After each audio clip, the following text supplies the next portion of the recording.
You know, this is a car that my dad probably would have purchased. Yeah? Yeah, because his idea of a vehicle was just to get from point A to point B, Right. and that's all that mattered. Right. I think for $4,000, he would have walked in, handed him cash, and driven away with one of these things and been really happy. Welcome to an episode of Jay Leno's Garage. Today we're being visited by, well, certainly not automotive royalty. Whenever we have something special, I use that term. And this is so weird. You know, my friend Jeff Dunham is a car collector. Unlike David Lee, you know David Lee with all the Ferraris. Whenever he brings something, I know it's got to be a Ferrari, a GTO. With Jeff, I have no idea. He goes, Jay, I got something special. I got something special. This would be cool. So he shows up with this 1988 Yugo GVS. Unusual. I think I think the reputation precedes itself. Why did he buy this? Jeff likes unusual cars because he's an unusual person. Jeff, come on in, buddy. Good to see you. You surprised me. I'm thinking, oh, he's probably got the new Dark Horse. I'll bet that's it. Bet that's that Mustang Dark Horse. No, he comes out, because this is Jake. I'm going to bring something over. Okay. I have to admit, it's the nicest one I've ever seen. This is probably one of the only few left, isn't it? Yeah, because who would keep a $4,000 car? Who would restore a $4,000 car? One of the great things about this is that it is all original. Nothing's been restored. It is everything. Well, it wasn't a terrible car. It was a copy of a Fiat that I guess they stopped producing sometimes in the mid-'80s. But it does go by the moniker, the worst car ever sold in America.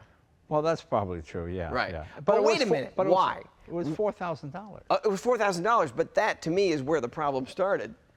Because it was only $4,000. It's perceived value. If they had made this thing $6,000, I bet the jokes wouldn't have started as quickly. But they wouldn't have sold any. Have you ever driven one? I might, I might have. It's not like, oh boy, I remember that day. Oh, we took the Yugo out, we're up at Laguna Seca. I know, it's not the kind of car you have. It's the kind of thing where your regular car is broken down, somebody offers you a ride, all right, get in. You know. So there were, the production problems, the quality problems, safety issues, all those things, and they would break down. But when it's running the way it's supposed to, I will defend this thing and say it's not that bad. Well, luckily, you don't have to defend it that often. But people do say, the first question is, why would you have this? And I every time I'm on with you, I say, I love cars that start conversations. Right. And I'm sorry, you put this at a car show next to whatever car that's $2 million. Well, that's true. And people are going to gather around this and make jokes and have fun. Another car that had the same problem was the Tata Nano, which is a car produced in India. Right. Ratan Tata, a big industrialist in India. He wanted to build a $2,500 car that the people of India could, even the poorest person in India, could afford to buy and drive. Yeah.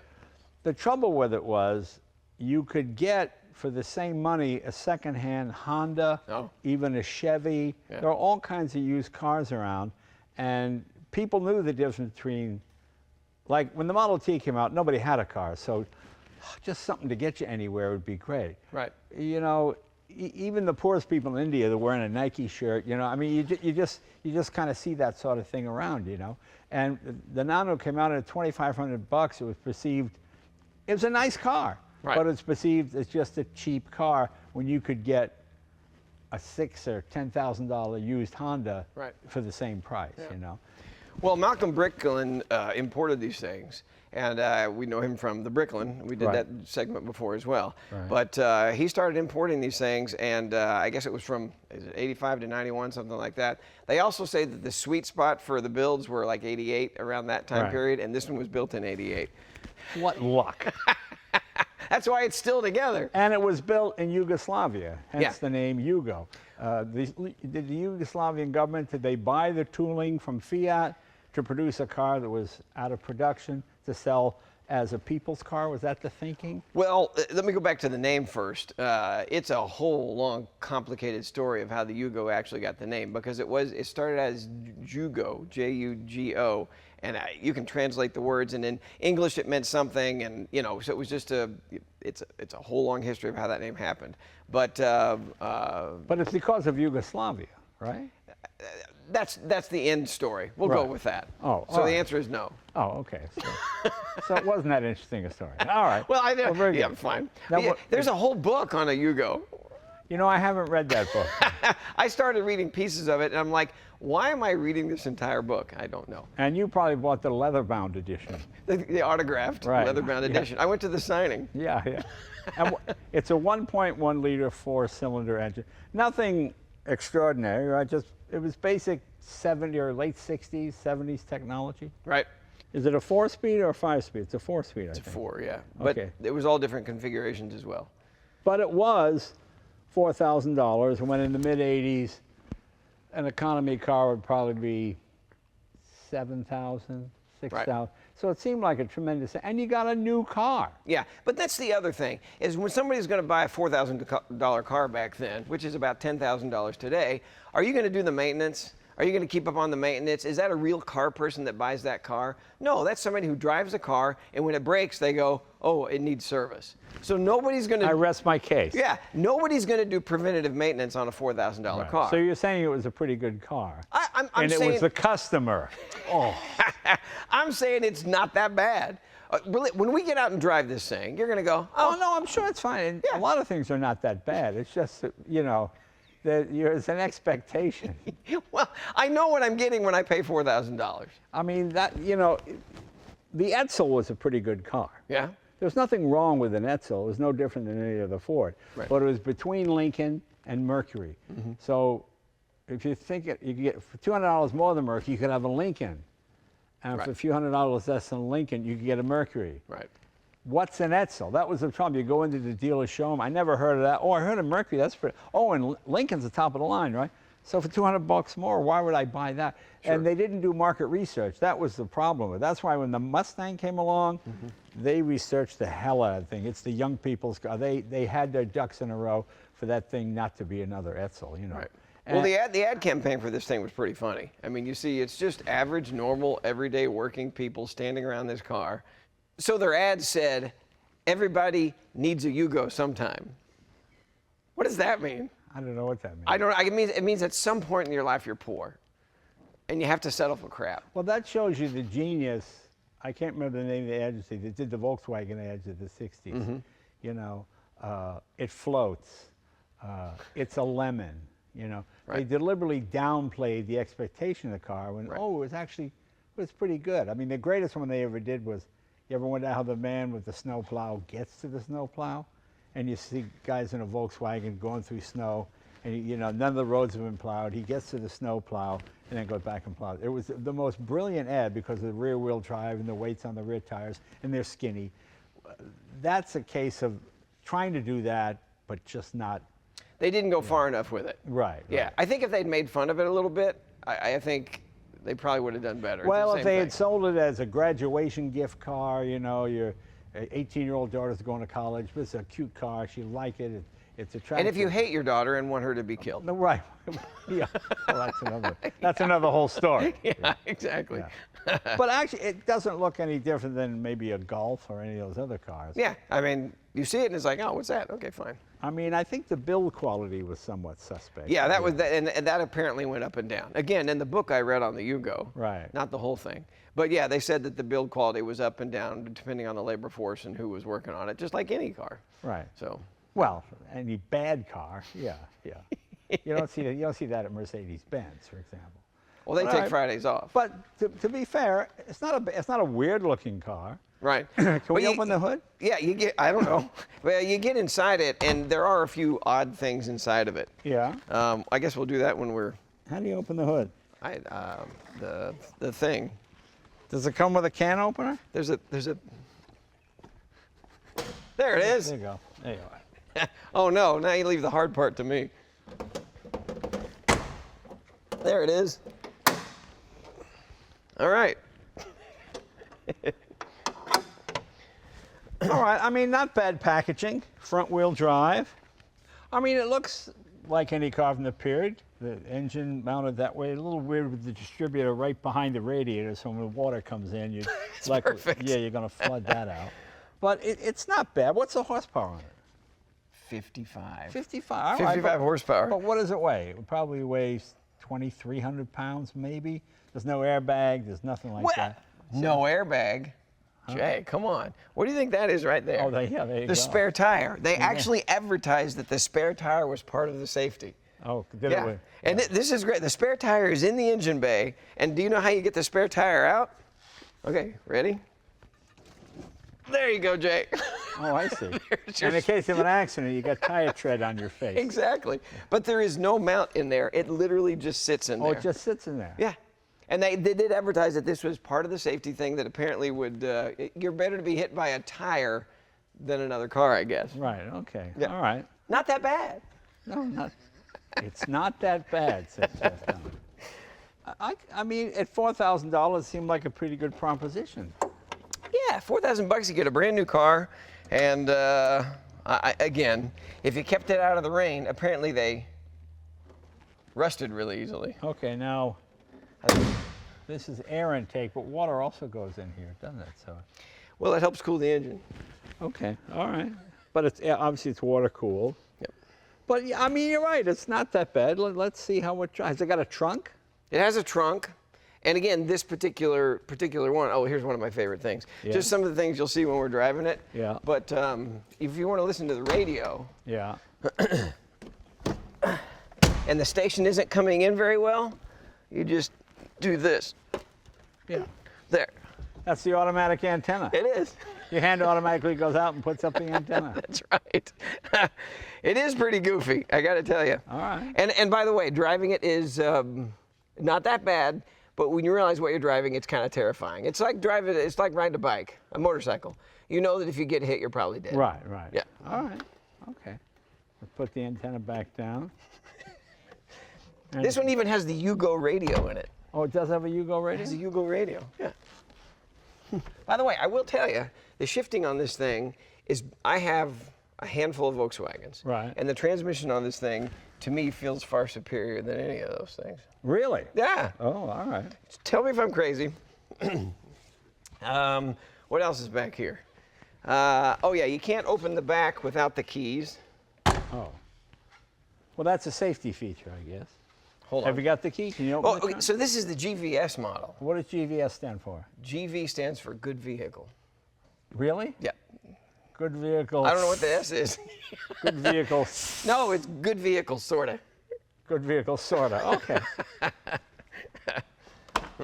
Hold on. Comes with 5 keys. And you got this from a collector, is that correct? I did. I got it from a guy who was really serious about his Yugos. And apparently he had one that was nicer than this one. Really? He did. That's hard to believe. Yeah. Now there's 5 different keys. Oh, look at that. I got it right. Okay. Okay. Look what happens to be back here, Jay. What's that? There's a little dummy. It's the little Jeff dummy. It's a new dummy I'm selling. Hold on. It's the little Jeff dummy. Look, Jay, even you can learn ventriloquism. Really? You know, he looks just like you. Hey, Jay, what does a Yugo and a ceiling fan have in common? I don't know. They both have the same motor. Thank you. There we go. Jay, how do you get a Yugo to go 0 to 60 in 10 seconds? Drive that off the cliff. I think when you bought a Yugo, you got one of these dummies with it, didn't you? You did. Hey, Jay, do you know what's included in every Yugo's owner's manual? I know what. A bus schedule. All right. All right. That's all the time we have. Wait, ladies and one gentlemen. more. Thank you. Thank you. I Hey, see Jay, why- why don't Yugos sustain much front-end damage in a collision? I don't know. The tow truck takes most of the impact. Oh, I see. All right. Very good. Well, This, yeah. this is the highlight of this I segment. think I see why Yugo failed the second time around, ladies and gentlemen. It's amazing I do that for a living. Yeah, it is amazing. It is. All right, so you're kind of the Yugo. A ventriloquist. Right, I'm the that's Yugo of comedians. Well, let's take this thing for. Okay. Let's see if it's as bad as everybody said. I'll bet it's probably pretty good. It's not that bad. Let's take a look. All right. Can you back over the dummy?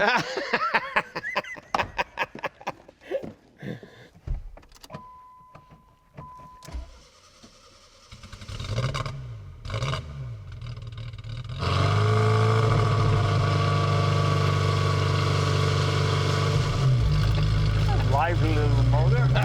Yeah, not bad.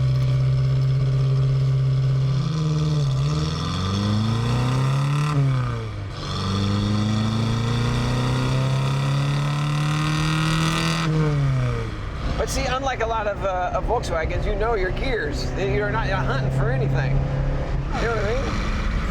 $4,000 for a new car, that's not bad, actually.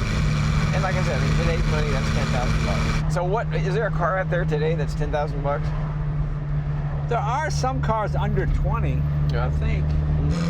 You know, the power is actually pretty good. I wouldn't know this is any different than the other car of the period. Yeah, like a Datsun or a Toyota, they're bottom of the line. That's where it was. I mean, I guess the materials were questionable and the safety issues, of course. And the trouble was you could sell them at the back of a gas station. It wasn't like a freestanding Yugo dealership, you know. There might have been somewhere, but... Well, Malcolm Bricklin of the Bricklin fame earlier, you know, a decade earlier, he was now bringing these in. 85 to 92 is when he brought them in. And, well, you know, he got famous bringing in Subaru. Sure. And that's how he earned his medal with that. But you know how many of these were sold in the U.S.? How many? 142,000. Of these, really? Yeah. Wow. But here's the bigger number. So these were sold all over, you know, Europe and under different names. But basically, the Yugo was made from 1980 to 2008. Right. But only here from 85 to 92. But guess how many were made? What? 800,000. Wow. Yeah.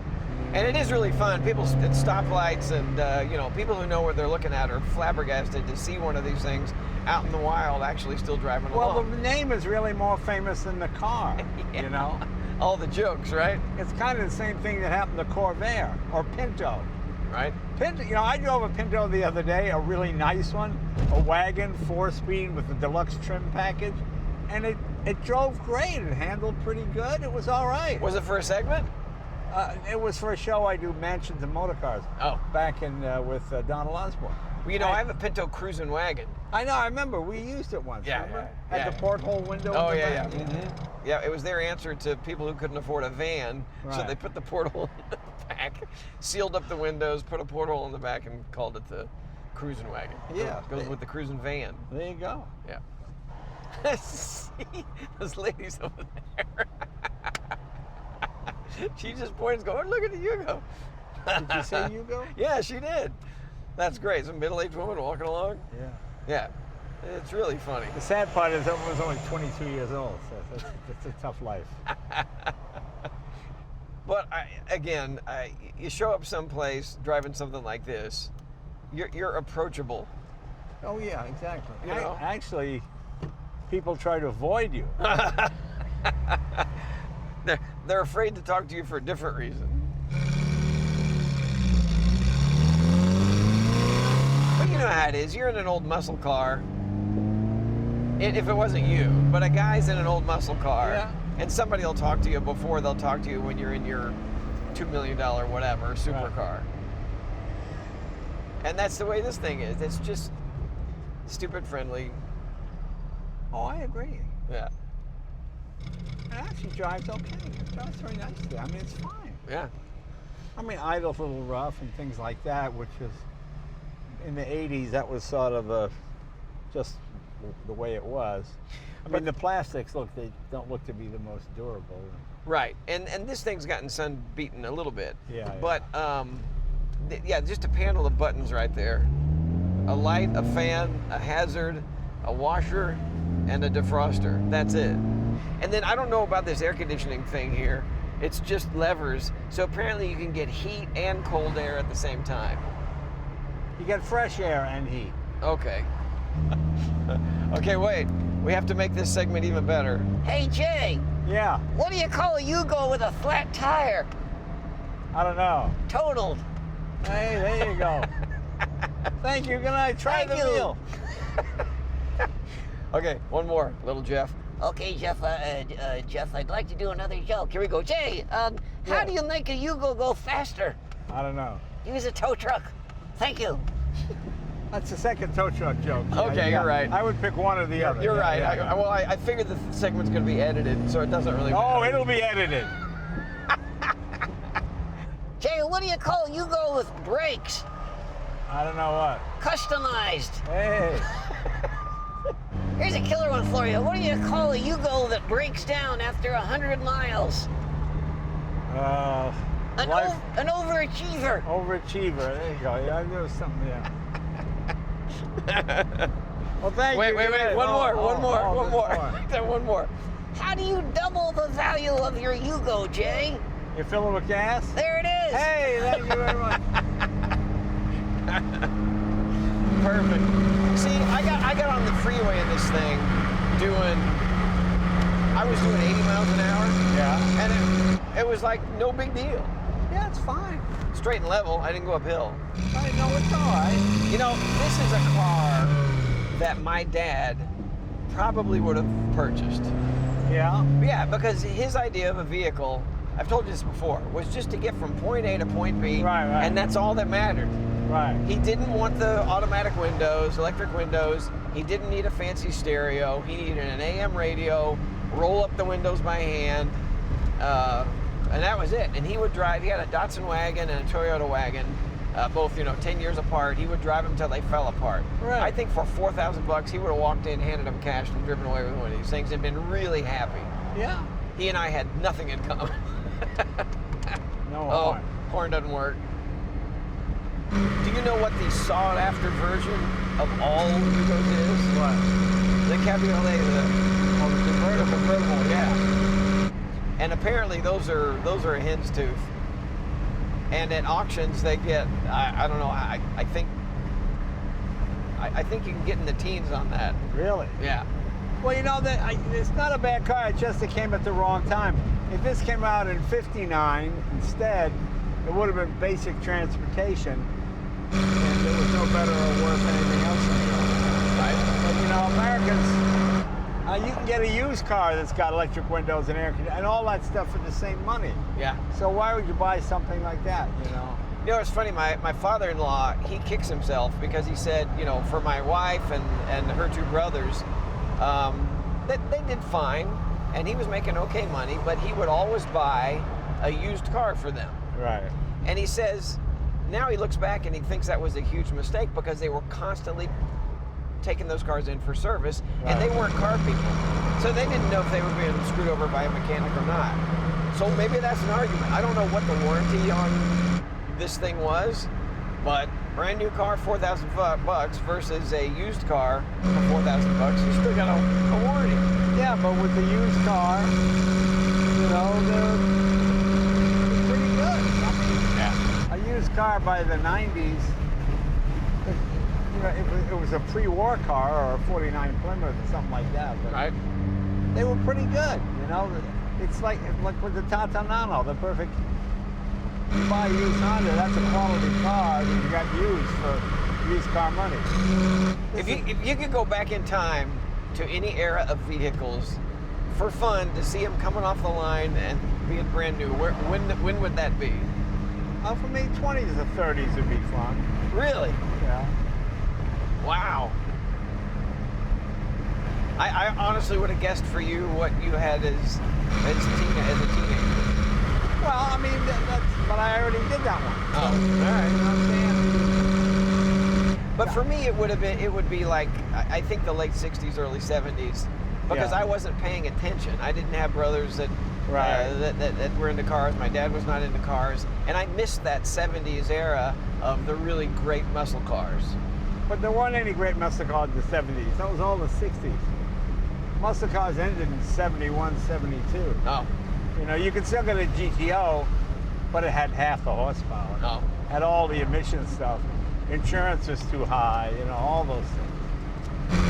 I got a 70 Cuda, it's not bad. A 70 is okay. Yeah. I always thought it was called a Yugo because it's built in Yugoslavia. Well, that's what everybody thinks, but Right. it's a long, complicated story of how the name was actually, they changed it from the 102 to the Yugo. And again, this was Stava, the people who built the car. And so they came to the Yugo. However, the word Jug means south, so Yugoslavia means land of the southern Slavs, right? Right. Here's my question. Was the car built in Yugoslavia? It was. Thank you. It's called a Yugo. Okay, but that's not where the name came from. It's much more complicated. And here's the other thing that's important. I really don't care. Well, you've got all... The Ferrari Daytona was named Daytona because it won Daytona. But nobody ever named it that. Ferrari hated that name. Is that He right? called it a 365. Oh, all right. Well, that makes sense. But here's the crazy part about this vehicle is you think it's all built in Yugoslavia. All right, let's try again here. Most of the electrical parts were produced in Slovenia. The interior fittings were made in Croatia. Right. The brakes were done in Croatia. The engine's electrical parts were done in Banja Luka, Bosnia, and Herzegovina. Right. The seat belts were done in Macedonia. And the rest of the car's parts and final assembly was done in Serbia. Yeah. But the car's built in Yugoslavia, right? It's a Yugo. I mean, but it says the final assembly was done in Serbia. all right. Where's Serbia? I'm not sure where Serbia. Oh, well. Did you buy this because of the Yugo jokes? No, the Yugo jokes came with the car. But like I've read in that book, is that it had its good years and its bad years. And I guess they had, trouble with keeping quality parts. The plastics apparently were of different quality at different times. That's all supply chain stuff. Sure. But parts were being made all in different places, here, there, and everywhere. But I guess that's every vehicle today, right? So if you tried to pick up a chick in this thing, Who did? I said, Serbian? I said if you tried to, pick up a chick in this thing, it's not going to work out. Never mind. No, probably not. And just like every vehicle, this thing does have a cult following. There's clubs, there's people. Oh, I remember there was a Saturn club. And, Sure. Yeah. A Fiero club. Yeah. And there's groups that meet with their Pintos as well. I don't think the guy upgraded the suspension in this thing. I think this is stock suspension too. Yeah, I think it's it. Shocks Again. are pretty gone. Yeah. I guess when you do this car, you drive it. Well, this is the fun part, is when we get to go fast. Well, that's a relative term. Fast for this car.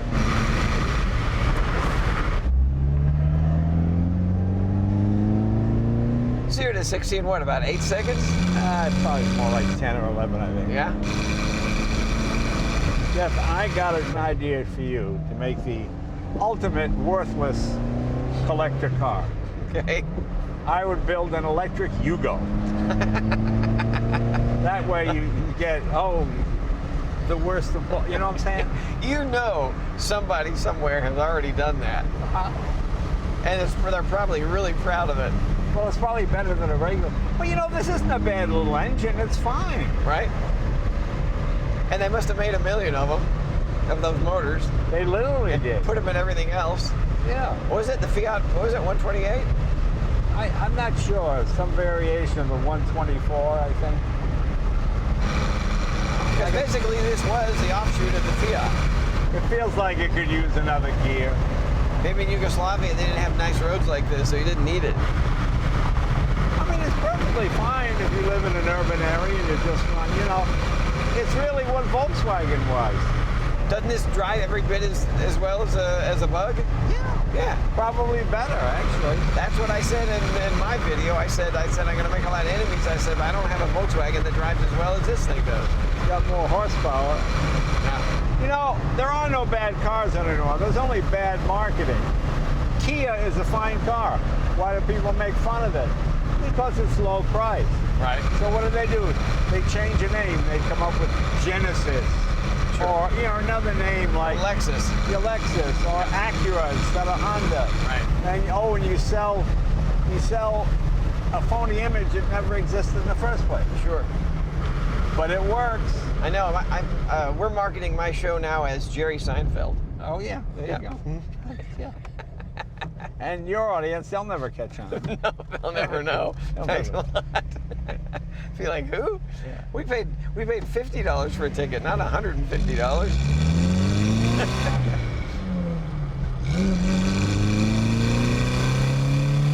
Well, Jeff, thanks for bringing this piece of history And it is a piece of history.